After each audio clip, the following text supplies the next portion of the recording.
3,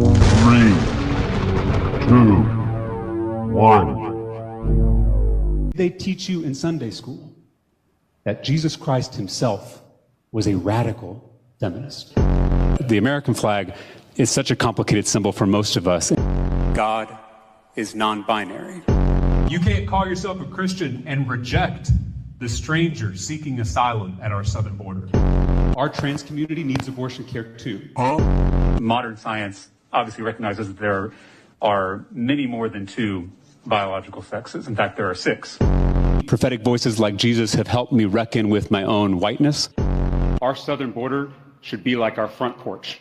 There should be a giant welcome mat out front.